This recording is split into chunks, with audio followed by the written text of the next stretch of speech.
This is the IELTS listening test. You will hear a number of different recordings and you will have to answer questions on what you hear. There will be time for you to read the instructions and questions, and you will have a chance to check your work. All the recordings will be played once only. The test is in 4 parts. At the end of the test, you will be given 10 minutes to transfer your answers to the answer sheet. Now turn to Part 1.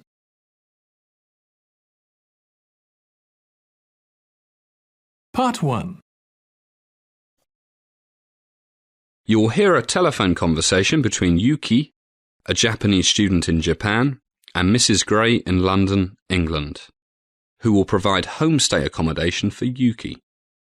Look at questions 1 to 5 on the form now.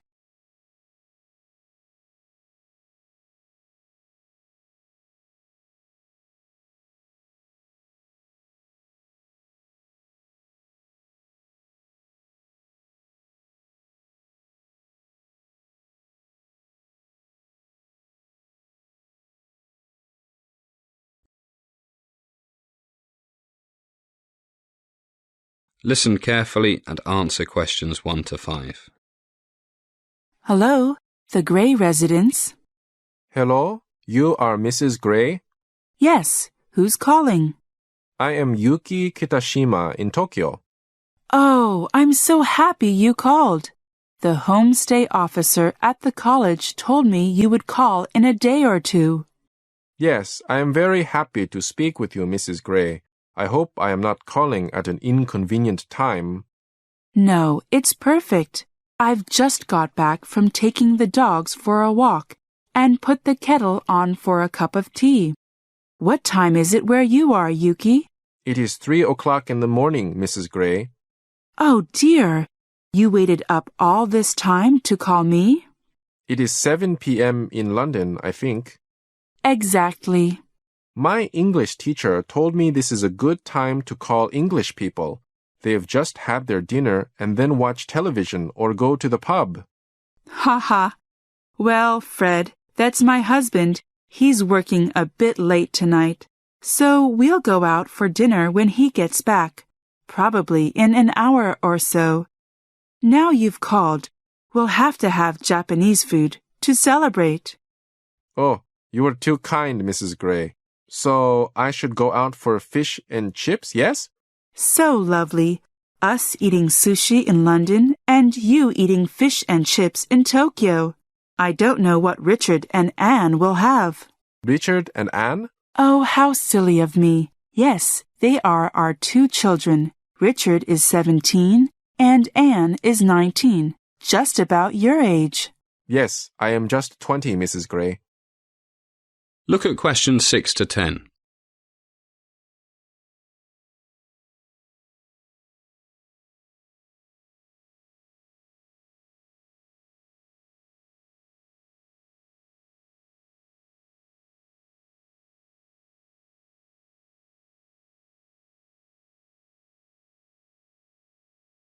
Now listen to more of the conversation between Mrs. Gray and Yuki and answer questions 6 to 10. I know they are both so looking forward to seeing you. They have lots of friends. John's in his last year at high school, and Anne has just started university near here. What is Anne studying, Mrs. Gray? Well, you wouldn't believe this. Japanese language and culture. In fact, that's one reason we thought it would be nice to have another homestay student from Japan. She can't wait to meet you. And nor can Richard. I'm sure you will all get on famously together. Your room is all ready. Thank you, Mrs. Gray. Oh, Yuki, have you booked your flight yet? All booked. Great. When can we expect you? Let me get a pen. We'll all meet you at the airport. Thank you so much. I arrive at Heathrow Airport next Wednesday, the 15th at 10:30 a.m. Your flight, Yuki? Japan Airlines JA2674. I will go to the travel agent this morning to pick up my ticket. Then I will confirm details by email. Lots of luggage, Mrs. Gray. No problem, Yuki. We'll write a big sign so you can recognize us. We are sure you will feel at home with us. Thank you very much, Mrs. Gray.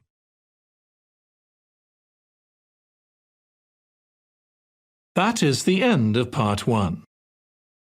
You now have 1 minute to check your answers to Part 1.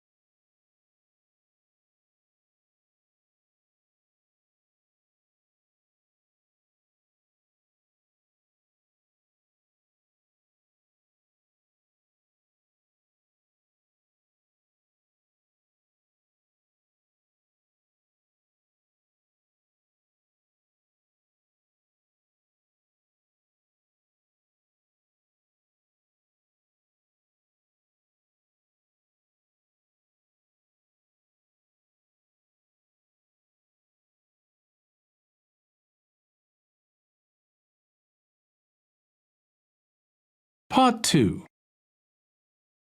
You're going to hear the immigration officer at a British embassy explaining the visa application process to a group of people who wish to go to the United Kingdom.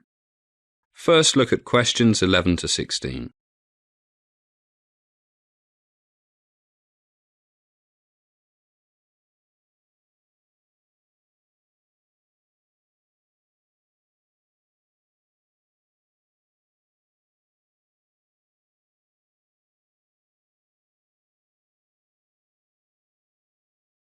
As you listen to the first part of the talk, answer questions 11 to 16.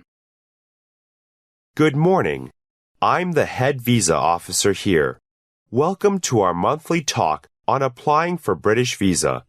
We used to give everybody photocopies of the different forms you have to fill in, but found that was rather expensive. So to save money and paper, we now use slides that you can see on the screen behind me. By the way, this and the other forms you will see are the same forms that you will see if you go online to UK Visas, that's one word, .gov.uk. They are very similar to the hard copy you will find in our offices. The first question, do you need a visa to enter the UK? If you are not a British citizen or a citizen of one of the European Economic Area countries, you may need an entry clearance before you travel to the UK.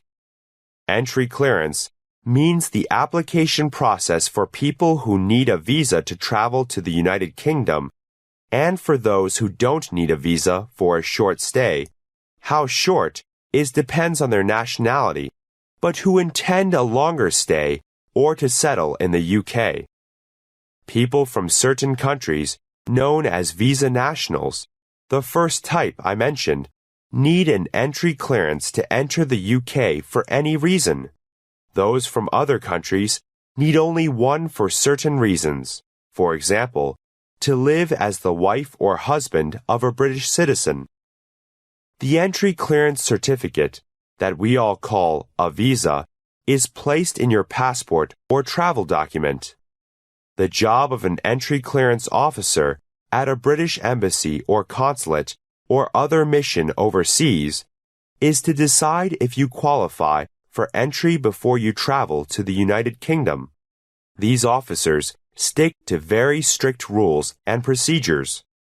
If you need to find out more, then you can click on the Immigration Rules and Diplomatic Service Procedures entry clearance. If you have a valid UK visa, you will not normally be refused entry to the UK on arrival, unless your circumstances have changed, you gave false information, or you did not tell the entry clearance officer important facts when you applied for your visa. So let's assume that you have your entry visa, which, by the way, is only valid up to a certain date.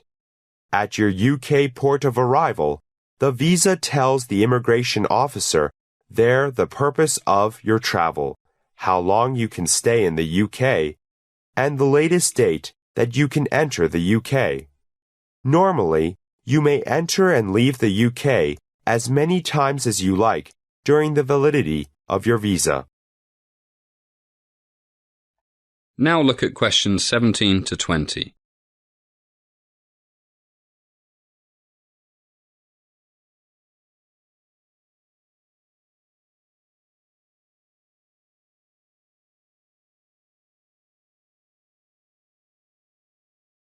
As the talk continues, answer questions 17 to 20. Okay, let's go back to the question. Do you need a visa? If you look on the screen now, you will see a picture of the first page of the form. Do I need a UK visa? We find that a few people spend hours filling out visa application forms, only to discover that they don't need a visa. You can use this questionnaire to find out if you need a visa or entry clearance to enter or transit through the UK. Please note that the rules can change sometimes, so it's a good idea to visit the news page and the Visa and DATV Nationals page. You can see that this is recommended on the form. Going down the form, we see the Purpose of Visit section, au pair, business, doctor, medical treatment, to see one's fiancé, returning resident, student for more than 6 months, and dozens more. I must stress again that it is very important that you answer all the questions truthfully and accurately. Even an accidental mistake can ruin your chances of getting a visa, possibly forever. Next, we have country of nationality. Please note that this refers to the passport you hold, or that you will hold, and not to where you are living or staying now. That is the next question, current location, which is quite simple. So as well helping you find out if you need a visa, you can also find out where you should make your application, as well as which application form you need to fill in, and which guidance note you should read. Now, some of you here I know wish to sponsor a visitor to the UK, and others of you have a sponsor for your visit. The basic rules applying to a sponsored visitor are: 1. He or she wishes to stay in the UK as a visitor for no more than 6 months. 2. He or she intends to leave the United Kingdom on completion of his or her visit. And 3. He or she has enough money to live without working and without needing help from public funds, such as income support or housing benefit.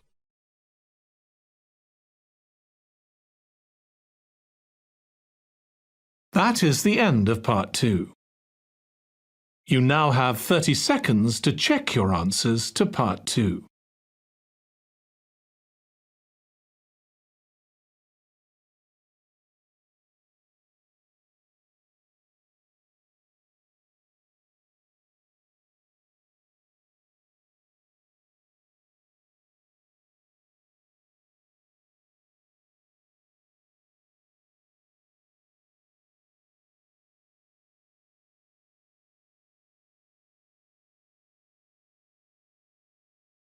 Part 3. You're going to hear a market researcher asking an elderly couple in a shopping mall about how their environmental awareness affects their shopping decisions. Listen to the first part of the conversation and answer questions 21 to 25. You now have some time to read questions 21 to 25.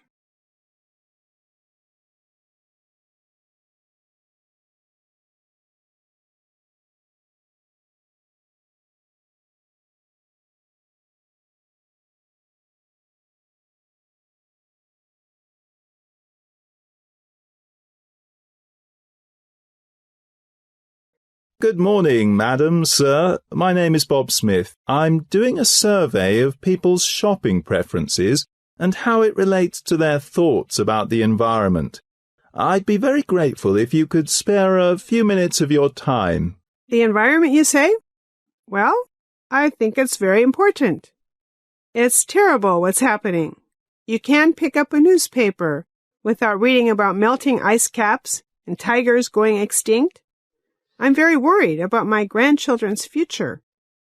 Oh, don't carry on, dear. Are we going to help this gentleman, or do you have to get to your meeting? It's the environment. Of course we're going to help him. My meeting can wait. Looks like we can spare you a few minutes. By the way, what's your name again? Bob? Right, Bob. I'm John, and this is Joan. Great. Good to meet you. You don't mind me asking who you are doing this for and what the purpose is? I don't want to go out giving information that will help those big corporations sell more junk food to children. Don't worry, it's the opposite. I work for the Green Market Research Company based in West London. We specialize in helping environmentally responsible companies tell consumers why they should buy their products, rather than products that have a more damaging effect on the environment. Well, that's a good thing. All those poisons the big companies are putting in our food and air. Have you read about the polar bears and seals in the Arctic having very high levels of PCBs, pesticides, and lots of other terrible things in them? And there are no factories where they live. It's okay, dear. Why don't we see what the gentleman wants to know? As the conversation continues, please answer questions 26 to 30. You now have some time to read questions 26 to 30.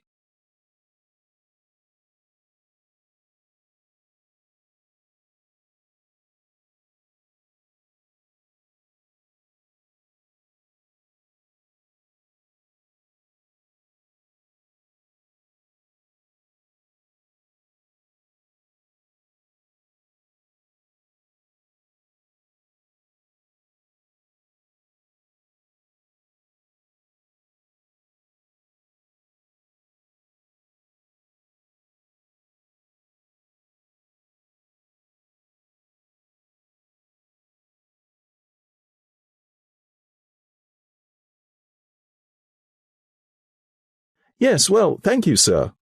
Look, why don't we sit down at that table? Can I get you a coffee, tea, or something? Oh, I'd love a cup of tea. My husband always has black coffee. Sure. Anyway, can I begin by asking you what you believe is the most serious environmental problem humans are facing nowadays? Well, there are so many. But since I retired, I've been doing a lot of reading about this. So much information on the internet. I think it's climate change, global warming. Global warming. And John, may I call you John? Please do. And does this make any difference to your shopping decisions? It certainly does. For example, we bought a new fridge a week ago. We're both pensioners, so we're a bit careful about how we spend our money. We had already decided we didn't need such a big fridge. We'd had the old one since the kids left home over 20 years. But we also decided to look for the most energy-efficient fridge. Yes, it cost £20 more than the second most efficient one. But John worked out we would soon save more on our electricity bill. So what was the main reason you chose the most expensive one? Saving money or saving energy to reduce the effect on global warming? Oh, global warming, certainly. The money savings were secondary. And did the salesman where you bought it mention global warming before you did that? Oh, no. I think he thought we were a bit strange, but he was too polite to show it. But he did point out the lower electricity bills. And you, Joan? What do you think is the most serious environmental problem? Well, John and I both agree that it is global warming. What about the second most serious? Oh, it must be all those pesticides and other chemicals. Do you know that we are all walking around with hundreds of chemicals inside us that Mother Nature never intended to be there? John, what was that name they used? P.O. something. Persistent organic pollutants, dear. POPs. That's it. POPs. Well, they're so harmful. All that cancer. It's terrible. I agree. And what difference, if any, does this make to your shopping? Well, we love gardening, so we grow most of our own vegetables now. But when we buy food, we always go to the health food store and buy organic fruits and vegetables, and our children do the same now. It costs a bit more, but it's getting cheaper as more and more people insist on it. And the farmers are happy not to work with all those pesticides and herbicides, so we try to do our bit for the planet. That's great. Okay, let's drink our tea and coffee and then we'll carry on. That is the end of part 3. You now have 30 seconds to check your answers to part 3.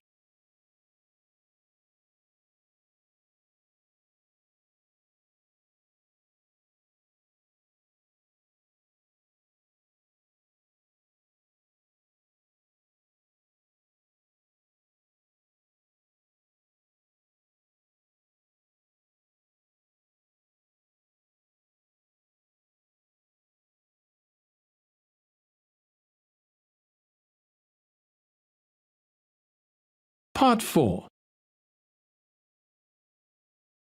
You're going to hear a university lecture about good study habits and developing a study plan. You now have some time to read questions 31 to 40.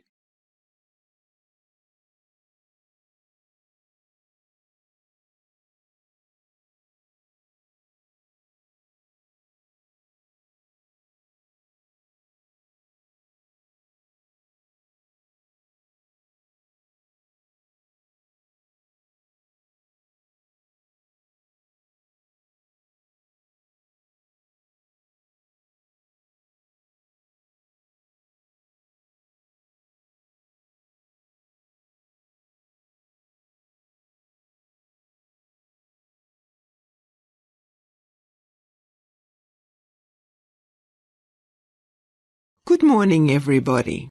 As most of you know, I'm Professor Rosemary Parkinson, and as I'm sure you all know, else you wouldn't be here, I'm going to give a talk on good study habits and developing a study plan. First of all, why do I think such a talk will be helpful to you? After all, you are all first-year university students, although I see some familiar faces here. So I guess some of you have been at our university for much more than a week or so. But the point is, you've all been students for 12 years or more, so surely you know all about studying. Well, it seems rather strange, but all of us spend years at school learning maths, physics, chemistry, history, languages, all sorts of things. But how many of us have ever been to a class where they try to teach us how to learn, how to study, in the most efficient and enjoyable way? I say enjoyable because learning things we don't enjoy learning, that we think we have no interest in, is such a bore. But in fact, many studies show that most of us enjoy studying most things if we do it right. If we study properly in an active way that constantly uses our creativity, that makes us excited about what is coming next, that gives us the satisfaction of having solved a problem. How many of you know people who hate studying but love doing crosswords or playing computer games that challenge their minds and their reflexes? Lots of you, I'm sure. Well, one objective is to learn to enjoy studying in the same way we enjoy those crosswords and computer games. Okay, we'll come back to that later. Now, I want to discuss a few basics. 1. Regular exercise. Countless studies show that regular physical exercise, say 40 minutes or so, 5 days a week of jogging, fast walking, weight training, tennis, whatever you enjoy, puts you in a more positive frame of mind and also increases creativity and memory for hours after the exercise. Other important things are to eat good, healthy food, get enough sleep, and try not to spend too much time and money in the student bar. There's nothing worse than trying to learn something or solve a problem than when you have a hangover. So, as the Romans used to say, mens sana in corpore sano, a healthy mind in a healthy body. Right, now we're all going to keep fit and healthy. What about the studying? First, you must work out the times that you will use for study. When I say study, I mean all the schoolwork, writing essays, reading, etc., that you do out of class. Be realistic. Don't plan to spend 60 hours a week on it. It's too much for most of us. Set aside 1 or 2 blocks of time, each of, say, 2 or 2.5 hours a day, that are your study time. As I say, be realistic. Don't set yourself such an ambitious goal that you will never stick to it. And it's also a good idea to leave 1 day a week, Sunday perhaps, completely free, so you can relax, and occasionally do some schoolwork at those times when it builds up a bit. That's time settled. Now for place. We are creatures of habit. We do things better when we do them in places that we associate with a particular activity, in this case, studying. So it's best to try and set aside a quiet place, perhaps your bedroom, a study if you have one, which is where you study. When the weather is nice, it could be outdoors. Nothing is nicer than reading and thinking about that novel you have to read for English Literature 101 on a quiet, grassy bank by a stream on a sunny day. And we mustn't forget the library. Most of us find that studying, surrounded by the learning of centuries, is inspiring, as though studying is the only proper thing to do in a library. Okay, time, place, what next?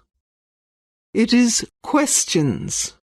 Before you set out to read something, always ask yourself, what questions do I want and expect to be answered in this chapter or this paper? Don't simply start reading and hoping to absorb information like a sponge. Give the information somewhere to go, like little hooks in your brain to hang it on. These hooks are the questions you've thought of. And don't try to do too much at a time. After, say, 40 or 50 minutes, put the book down and tell yourself what you've learnt, what questions have been answered, what it means. Spend a few minutes on this and take a short walk while you're doing it.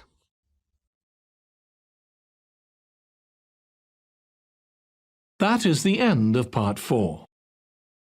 You now have 1 minute to check your answers to Part 4. That is the end of the listening test. In the IELTS test, you would now have 10 minutes to transfer your answers to the answer sheet.